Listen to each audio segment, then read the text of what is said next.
students, in the previous videos, I have taught you osmosis, osmotic pressure, diffusion and tonicity. Okay. Now in today's class, I'll teach you active transport. Now see the definition of active transport. The meaning of active transport is movement of substance from its lower concentration to higher concentration. Even we can write down against the concentration gradient, okay, is called active transport. Now see children, movement of substances from lower concentration to the higher concentration. Okay, from this term only it is clear that it is opposite of diffusion. What we have read in diffusion, that is the movement of molecule from the higher to the lower. Okay. In case of active transport, movement of substances from the lower concentration to the higher concentration. And as it is from low to high, so we need energy in this case. Energy is required in the form of ATP. So what is the proper definition of active transport is movement of substances from its lower concentration to the higher concentration by the utilization of energy in the form of ATP is called as the active transport. Okay. Now see how all this process occurs. Suppose if I draw a cell, then this is the plasma membrane of the cell. Okay, don't draw hole. If I draw plasma membrane, suppose I draw plasma membrane like this. In class 9th children, we all have read about the plasma membrane. That is the boundary of this one. The plasma membrane, it behaves like a fluid mosaic model where there are the intrinsic proteins as well as some of the proteins are extrinsic. Okay, this you all know, phospholipid. If you remember, I have drawn the structure like this, phospholipid structures, then intrinsic protein. Now this intrinsic protein, it will carry the molecules from outside to inside of the cell through the semi-permeable membrane. Now this PM will act as semi-permeable membrane. Clear? Now see what will happen in this case.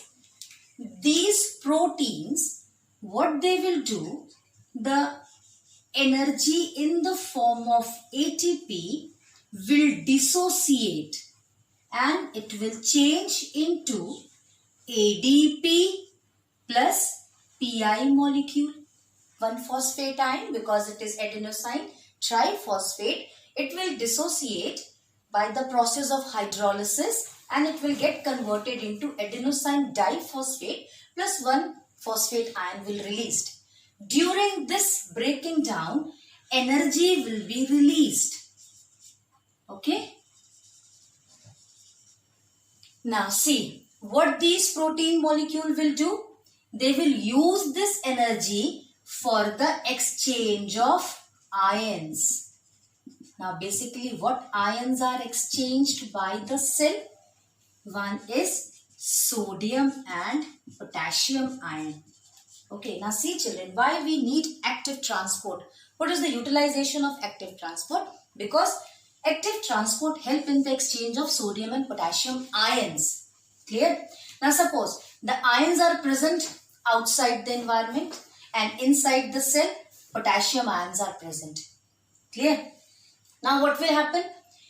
When the ATP will break down, it will change into ADP and PI molecule, plus it will release energy.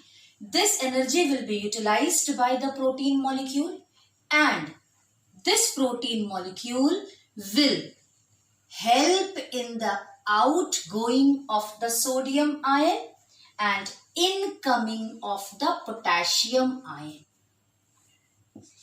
Okay. Na will move out and K will come inside. So, with the use of energy, if there is a movement of substances from its lower concentration to the higher concentration, then it is called as active transport. Clear? Now, next is passive transport. Now children, see passive transport. Movement of ions and other atomic or molecular substances across the cell membrane from higher concentration to lower concentration without the use of energy is known as passive transport. Okay, now see. Here what I mean to say that it is the movement of ions and other atomic molecular substances. Children, don't get confused between passive and diffusion. Okay, because diffusion occurs in all the solid, liquid and gaseous state. Diffusion, or we can say that in case of diffusion there is no semi-permeable membrane. But in case of passive transport, there is a semi-permeable membrane, number one. And second point, it occurs in the ions and atomic and molecular substances. Clear? So, there is a difference between diffusion, active transport and passive transport. Let's see. In case of diffusion, there is movement of ions or molecules from the higher concentration to the lower concentration without the use of semi-permeable membrane. In case of active transport, movement of molecules or movement of ions from the lower concentration to the higher concentration against the gradient through the semi-permeable membrane.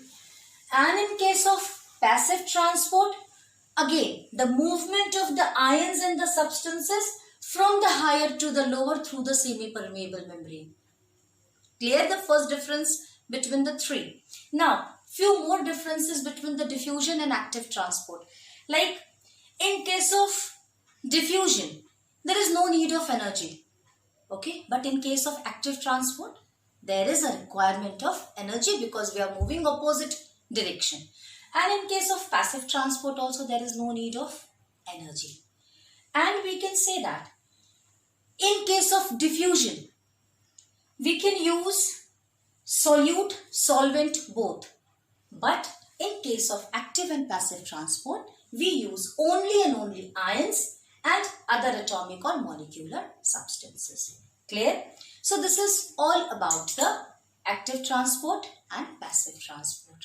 Clear? Now in the next video, we will discuss about flaccidity and other terms.